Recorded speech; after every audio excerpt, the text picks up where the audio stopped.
आज्ञा नारायण चंद्र नायक जड़े श्रमिक नेता मुझे आश्चर्य होउछि ये देश में कौन संविधान गणतंत्र बचब ना कि जहाँ ओडिशार राज्यसभा निर्वाचन में घटिला आज्ञा आपण माध्यम गोटे कथा पचारुची जो 6 जन बीजेडी कि 3 जन कांग्रेस लोक क्रॉस भोटिंग देले क्या दिलीप राय आज्ञा से जो निर्वाचित प्रतिनिधि होगी देवे आम भारतीय संविधान अनुजाई से गीता छुईकी शपथ कर ते कौन आज्ञा ये गीता छुई जो शपथ कले जो आम्बेडकर जो संविधान करी से कौन कही तुम्हें क्रॉस भोट दे कोटी कोटी टका खाइब यही कौन आज्ञा से शपथ नहीं कि विधानसभा पवित्र गुहरे ये आज्ञा गोटे कथा आउ गोटे कथा आज्ञा होउची जे तुम्हें गोटे दलर चिन्ह गोटे दलर टिकेट गोटे दलर पांठी तुम्हें पांठी नहीं दल तुम्हें दलर चिन्ह छिड़ा होइछ दल तुमको टिकेट देती तुम्हें माने दलर टिकेट चिन्ह आउ पांठी नहीं कि निर्वाचित हैला बेले तुम्हें अन्य दल को दिलीप राव केमी आज्ञा भोट देले से आज्ञा दलर चिन्ह नहीं ना कि बीजेडी हो कांग्रेस रो चिन्ह नेले आज्ञा पांठी नेले नेतांकर सुपारिश नेले नेता माने तांको इलेक्शन रे सहायता कले किंतु तुम्हें केमी अन्य दल भोट देदेल ना आज्ञा गोटे गला बाट अच्छी जे संविधान भितर एटा केमिति रही कौन पाई रही तार आज्ञा कथा मूल्यांकन कन अन्न बाट को जीव जे जड़े जी अन्य लोक को भोट दिए हुई जारी करने सुधा तार सभ्य पदटा रद्द हेनी तेणु तुम्हें देख लो आम 10 कोटी टका दिलीप राय नहीं भोट दमु किंतु आमको कैफत मगा दिव कि सस्पेंड हम किंतु आमको सभ्य पद रद्द हेनी जो आईनटा गला बाट अच्छी आज्ञा से गला बाटरे एमाने भोट देई 10 कोटी 15 कोटी लेखा दिलीप राय भोट देते मु आज्ञा गोटे कथा आपण माध्यम बुझा चाहूँगी जो बीजेपी जी कि देशर प्रधानमंत्री बीजेपी दल राज्यर मुख्यमंत्री बीजेपी दल आज्ञा तुमर संख्या नाई तुमर संख्या नाई तुम 2टा संख्या थिला तुम राज्यसभा जीतिल तृतीय संख्याटा तुमर नाई तुम्हें तुम दलर जड़े सभ्य दिलीप राय को तुम स्वाधीन कहीं छिड़ा कल ना गला बाट करी तुम भोट न पा बीजेपी दल कहीं टिकेट देलनि आज्ञा ताहने गणतंत्र को बीजेपी सरकार मोहन माझी कि नरेंद्र मोदी सरकार जानी शुणिकी गणतंत्र को हत्या करूना कि संख्या नथिला बेले तुम दलर जड़े लोक को स्वाधीन प्रार्थी करवा ये कौ ग्रहणीय आ द्वारा आज जदि कांग्रेस बीजेडी जो क्षति होती मुख्यतः गणतंत्र को ध्वंस कर बीजेपी सरकार नरेंद्र मोदी मोहन माझी महोदय जड़े दलर स्वाधीन कैंडिडेट दिलीप राय को भोट टिकेट देई कांग्रेस बीजेडी 6 जन 3 जन को भोट नहीं जीतवाटा एटा आज्ञा गणतंत्र को हत्या करने सागर समान एटा करिसेंती किए बीजेपी प्रधानमंत्री नरेंद्र मोदी मुख्यमंत्री आमर आज्ञा मोहन माझी मु आगु आउ गोटे कथा आज्ञा पचार चाहूँगी जो दिलीप राय को टिकेट देले दलर थिले कि टिकेट देते स्वाधीन देले भोटा कांग्रेस बीजेडी नापी आज्ञा सी जड़े केन्द्रमंत्री थिला बेले सी जड़े जेल जोरिमाना कोर्ट देइथिबा जड़े दागी सी आज्ञा जड़े दुर्नीतिग्रस्त ताकू आज्ञा कौन बीजेपी आउ कौन लोक नथिले गोटे दागी गोटे गोटे जी कि दोषी सब्यस्त होता दिलीप राय को भोट आज्ञा टिकेट कहीं देले बीजेपी कौन आउ भल लोक नहांती कि जे जड़े कोर्ट रे दोषी सब्यस्त होगी जेल जोरिमाना दंड होता व्यक्ति विशेष को टिकेट देवार माने कौन आउ आज्ञा किसी आज्ञा जो देख आहरी गोटे गोटे आश्चर्य कथा जे बीजेडी जो 6 जन सस्पेंड होती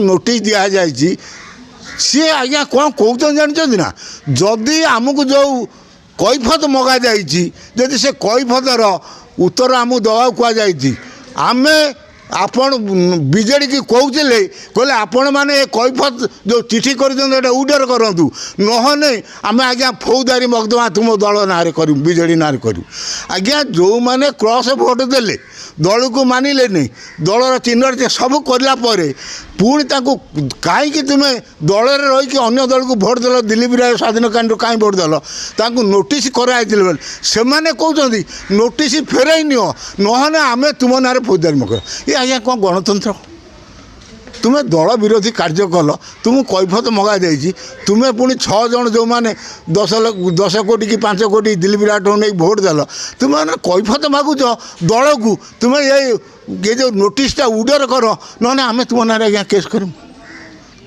କୈଫତ ମାଗୁଛ, ତୁମେ ଦଳକୁ କୈଫତ ମାଗୁଛ।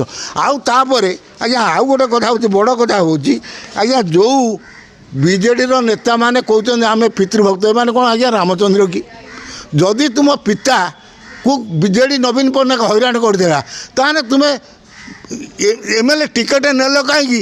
MLA ହେଲା ପରେ ବି ଯାହା ବାପକୁ ଇଏ ଭୁଲ କଲେ, ତାହେଲେ ତୁମେ ଦଳ ରିଜାଇନ୍ କରିଦେଲନି କାହିଁକି? ତୁମେ ଯଦି ପିତୃଭକ୍ତ ରାମଚନ୍ଦ୍ର, ଯେମିତି ଦଶରଥ କହିଲା ପରେ ରାମ ମୁକୁଟ ପିନ୍ଧିବା ବେଳେ ଜଙ୍ଗଲକୁ ଗଲେ, ତୁମ ପିତାକୁ ଯଦି ନବୀନ ପଟ୍ଟନାୟକ ହଇରାଣ କରିଥିଲା, ତାହେଲେ ତୁମେ ସେ ଦଳର ଟିକେଟ୍ ନେଲ କାହିଁକି?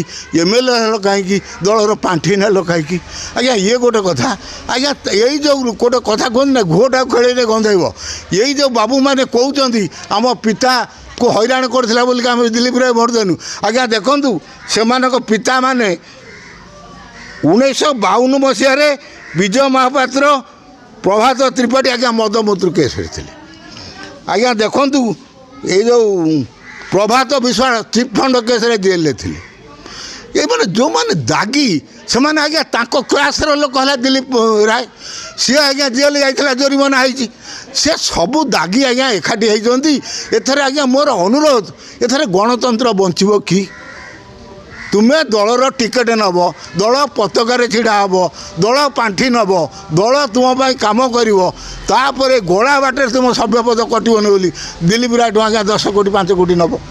ତାର ମାନେ କ'ଣ? ଆ ଦ୍ୱାରା ଏ ଦେଶର ଯେଉଁ ନାଗରିକମାନେ, ସେଇ 6 ଜଣଙ୍କର କି କଂଗ୍ରେସର 3 ଜଣଙ୍କର ଯେଉଁ ନାଗରିକମାନେ ଭୋଟ ଦେଇଥିଲେ, ତୁମ କ'ଣ ଭୋଟ ଅଧିକାରୀକୁ ତୁମେ ବିକିଦେବ ଦିଲ୍ଲୀପ ରାୟ କତିରେ?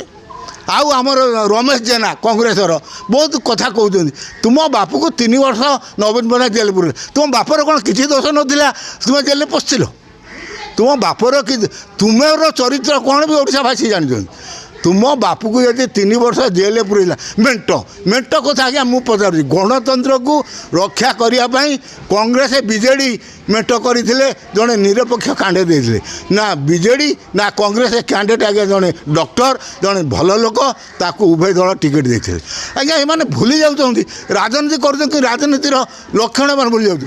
ଯେତେବେଳେ ଆଜ୍ଞା କେନ୍ଦ୍ର ଲୋକସଭାରେ ବାଚସ୍ପତିଙ୍କ ନାଁରେ ବିରୋଧୀ ଦଳ ନେତା ରାହୁଲ ଗାନ୍ଧୀ ଯେତେବେଳେ ଅନାସ୍ଥା ଆଣିଲେ, ସେତେବେଳେ ଆଜ୍ଞା ତାଙ୍କ NDA ମେଣ୍ଟରେ ଯେତିକି ଥିଲେ ତ ସେ ସାଇନ୍ କଲେ, କିନ୍ତୁ NDA ମେଣ୍ଟରେ ନଥାଇ ଖେଜୁରିଲାଲ ପାର୍ଟି ବି ସବୁ ସାଇନ୍ କଲେ। କାହିଁକି ସାଇନ୍ କଲେ?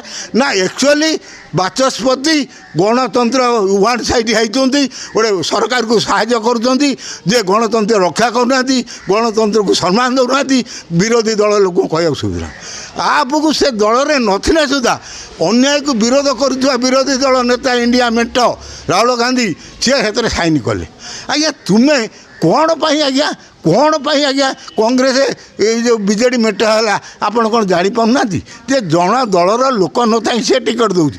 ଏଣୁ ଏମାନେ ଦେଖିଲେ ଗଣତନ୍ତ୍ରକୁ ରକ୍ଷା କରିବା ପାଇଁ ସେମାନେ ମିଳିତ ହୋଇ ଜଣେ କ୍ୟାଣ୍ଡିଡେଟ୍ ଦେଲେ, ଯାହାର ସଂଖ୍ୟା ଥିଲା। ଆମର ଡକ୍ଟର ଜିତିଥାନ୍ତେ କଂଗ୍ରେସ ବିଜେଡ଼ି ପ୍ରାର୍ଥୀ। ଆପଣମାନଙ୍କ ପାଇଁ ଦିଲ୍ଲୀପ ରାୟ କତିରେ ଭକ୍ତ ଦାସ କହିଲା ଭଳିଆ କୁକୁଡ଼ା ଛେଳି ମେଣ୍ଢା ଭଳିଆ ବିକ୍ରି ହେଇ ଆଜି ଦିଲ୍ଲୀପ ରାୟ ଗୋଟେ ଦାଗିକି ଆପଣ ଜିତେଇ ଦେଲେ। ଆପଣ ବିଚାର କରନ୍ତୁ, ଜଣେ ଭଲ ଲୋକ ବଟେଇଲେ କି ଯେଉଁ ବିଜେଡ଼ି କଂଗ୍ରେସ ଲୋକ ଯାହାକୁ କ୍ୟାଣ୍ଡିଡେଟ୍ କରିଥିଲେ, ସେ ଜଣେ ଭଲ ଲୋକ, ଜଣେ ଦେଶର ନାମଜାଦା ଡାକ୍ତର, କିନ୍ତୁ ଆପଣ ଯାହାକୁ ଦେଲେ ସେ କୋଇଲା ମନ୍ତ୍ରୀ ଥିଲାବେଳେ ଚୋରି କରିଥିଲେ, ଦୁର୍ନୀତି କରିଥିଲେ ବୋଲିକି ତାଙ୍କୁ ଜେଲ୍ ଜୋରିମାନା ହେଇଛି, ଉଭୟ ଦଣ୍ଡ ଦିଆଯାଇଛି। ସେ ଉପର କୋର୍ଟକୁ ଯାଇଛନ୍ତି ବୋଲିକି ତାଙ୍କୁ ସେଇଟା ଜେଲ୍କୁ ଯାଇପାରିନାହାନ୍ତି, କିନ୍ତୁ ଆଜି ନହେଲେ କାଲି ଯିବେ। କାହିଁକିନା ସେମାନେ ଦେଶର ଯେ କୋଇଲା ମନ୍ତ୍ରୀ ଥିଲାବେଳେ ଦୁର୍ନୀତି କରିଛନ୍ତି, ଦିଲ୍ଲୀପ ରାୟ ତାଙ୍କୁ ଜେଲ୍ ଜୋରିମାନା ହେଇଛି। ତୁମେମାନେ ଶପଥ ନେଇ ବିଧାନସଭାରେ ଗୀତାକୁ ଛୁଇଁକି ଗୋଟେ ଚୋର ଡକାୟତକୁ ଯେଉଁ ଭୋଟ ଦେଲ, ଦଳ ଛାଡ଼ିକି କଂଗ୍ରେସ ହୁଅ ବିଜେଡ଼ି ହୁଅ, ତୁମେ ପୁଣି କହୁଛ କୈଫତ ମାଗୁଛ, ଆମକୁ କାହିଁ ନୋଟିସ୍ କଲେ? ଆପଣମାନେ ଭୁଲି ଯାଆନ୍ତୁ, ଉଚିତ ନୁହଁ। ଏଇଟା ଗଣତନ୍ତ୍ର ଦେଶ। ତୁମେ ପ୍ରତିନିଧି ହେଇ ଗୀତା ଛୁଇଁକି ଶପଥ କଲ, ତାପରେ ଯେଉଁ ନିର୍ବାଚନ ମଣ୍ଡଳୀର ଜନମତକୁ ବିକ୍ରି କରି ଆପଣମାନେ ଯେଉଁ 10 କୋଟି ନେଲେ, ଆପଣ ଜନମତକୁ ବି ସମ୍ମାନ ଦେଇନାହାନ୍ତି। ତେଣୁ ଆଗାମୀ ଦିନରେ ୟାର ବିଚାର ହେବ। ଏଇ ଦୃଷ୍ଟିରୁ ମୁଁ ମହାମହିମ ରାଷ୍ଟ୍ରପତି ଯିଏକି ଇଏ ସମ୍ବିଧାନର ମୁଖ୍ୟ ସେ ବିଚାର କରନ୍ତୁ ଯଦି ଏଇଆ ଘଟେ ତାହେଲେ ଆଗାମୀ ଦିନରେ ଗଣତନ୍ତ୍ର ବଞ୍ଚିବ କି? ତାପରେ ମୁଁ ସର୍ବୋଚ୍ଚ ନ୍ୟାୟାଳୟ ସୁପ୍ରିମକୋର୍ଟକୁ ବି ଅନୁରୋଧ କରୁଛି। କାହିଁକି କରୁଛି ନା ନବୀନ ବାବୁ ବିଜେଡ଼ି ଦଳ କହିଲେଣି ତାଙ୍କ ସଭ୍ୟପଦ ନହେଲେ ଆମେ ସୁପ୍ରିମକୋର୍ଟକୁ ଦେଣୁ। ସେଇ ଦୃଷ୍ଟିରୁ ମୁଁ ସୁପ୍ରିମକୋର୍ଟର ବିଚାରପତି ପ୍ରଧାନ ବିଚାରପତି ମୋହନକୁ ଆପଣ ମାଧ୍ୟମରେ ଅନୁରୋଧ କରୁଛି, ରାଷ୍ଟ୍ରପତି କି ଅନୁରୋଧ କରୁଛି ଏ ବିଷୟରେ ଯଦି ଆପଣ ଉଚିତ ପଦକ୍ଷେପ ନ ନେବେ ଆଗକୁ ଗଣତନ୍ତ୍ର ସମ୍ବିଧାନ ବଞ୍ଚିବା ସମ୍ଭବ ନୁହେଁ।